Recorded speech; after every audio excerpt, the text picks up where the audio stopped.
Assalamualaikum, selamat siang menjelang sore. Mungkin baru kali ini, saya bilangnya ya.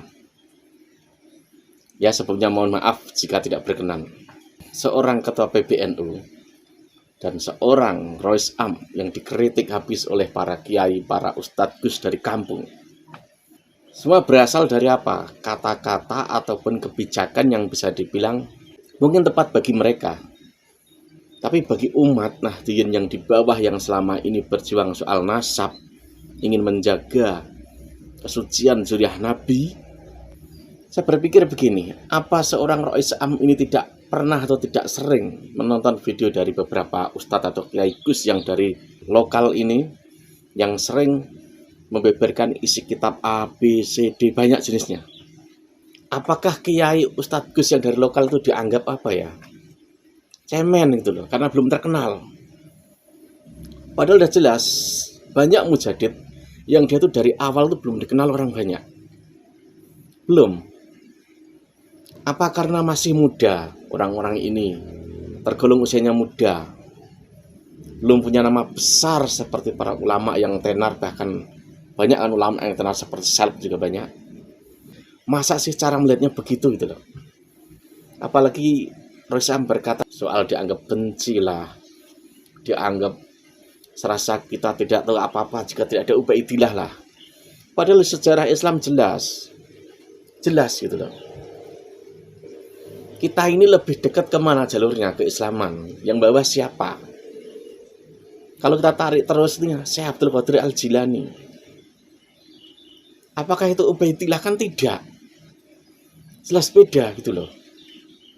Lalu kenapa berstatement seperti itu? Apakah membahagiakan orang-orang yang selama ini, yang saat ini, bukan selama ini, yang saat ini nasabnya diragukan? Atau bahkan bisa dibilang mau membuat alur balik karena saat ini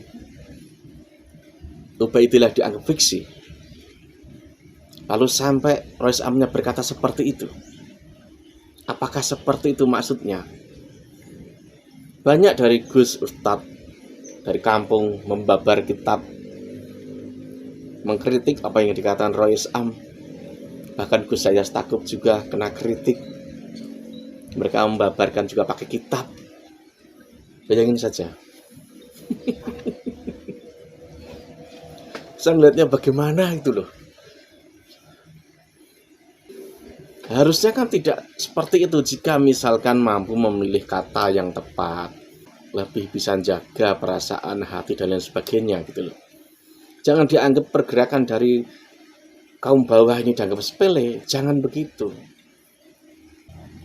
Kalau misalkan mereka ini orang yang belum dikenal publik karena mereka tidak seperti seleb, bahkan mereka itu tidak seperti ustadz atau gus yang sangat terkenal, yang punya pesantren besar karena nggak punya itu semuanya, lalu dianggap mereka itu nggak layak dilihat nih, nggak layak dijadikan rujukan ini. Kan nggak begitu juga kan.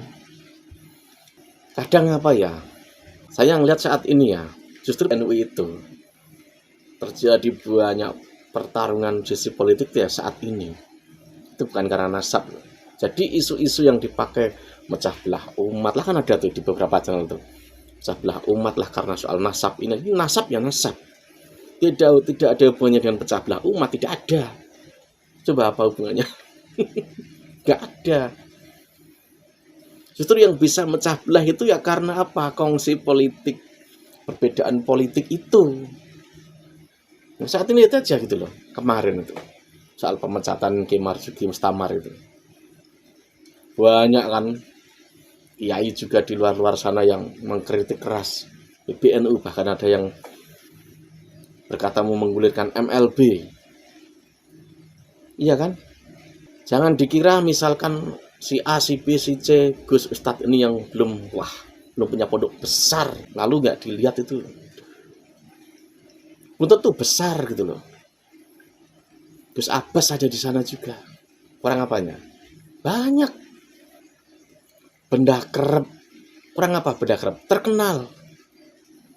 Kalau misalkan sampai berkata seperti itu, apakah tidak melihat ada benda kerep, ada buntut, banyak gitu loh. para keturunan para wali songo. Banyak, apa enggak melihat itu? Ataukah hanya yang dilihat itu apa ya? Hanya orang-orang yang mereka kenal, yang ada di lingkaran mereka yang mereka kenal. Apakah seperti itu? Ini bukti jika yang memecah belah umat itu politik, tidak ada hubungannya dengan nasab ataupun tidak ada. Karena yang terjadi saat ini, gonjang ganjing orang lihat ini kiai ini kesana, kiai ini kesana, ini gimana sih? Itu politik. Nasab itu nasab. Nggak masalah siapapun itu Yahudi, siapapun itu misalnya orang Cina, siapapun orang Jawa. Yang penting kan clear gitu loh. Oh memang misalkan si A, si B ini bukan pernah nabi, ya nggak masalah. Misalkan dia Yahudi juga nggak masalah. Yahudi misalkan dia itu berlabel ulama, kalau memang benar-benar ulama ya nggak masalah. Jadi nasab ini ya nasab ilmiah, gitu loh. Sampai saat ini yang bertarung di dunia maya bukan dari Ba'alwi loh, orang lokal sendiri. Ya kemudian orang lokal yang setir Ba'alwi itu ada gitu loh. Apalagi yang lucu yang berpikir karena politik, ya telat. Politik pilpres belum jadi, siapa capresnya, siapa cawapresnya. Soal tesis nasab ini sudah ada lama. Sudah ada lama gitu loh.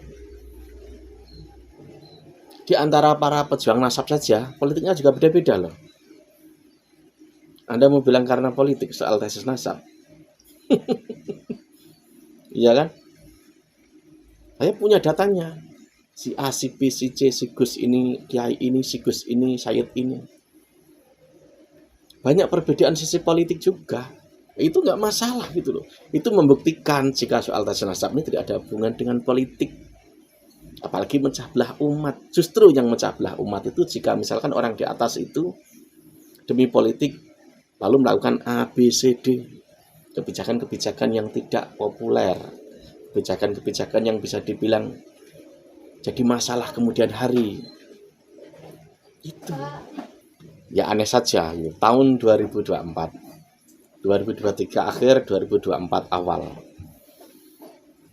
Tokoh-tokoh PBNU kena kritik dari kiai-kiai yang di bawah. Apakah itu pantas? Pantas saja gitu loh. Lihat saja kritikan tidak ada yang menghina mencaci.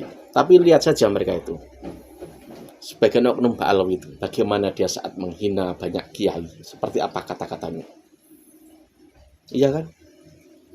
Dulu Banser bakar bendera HTI saja kayak apa mereka itu. Orang-orang oknum Ba'alwi itu menghakimi Banser itu, tahu nggak? Berkata-kata dia menghakimi.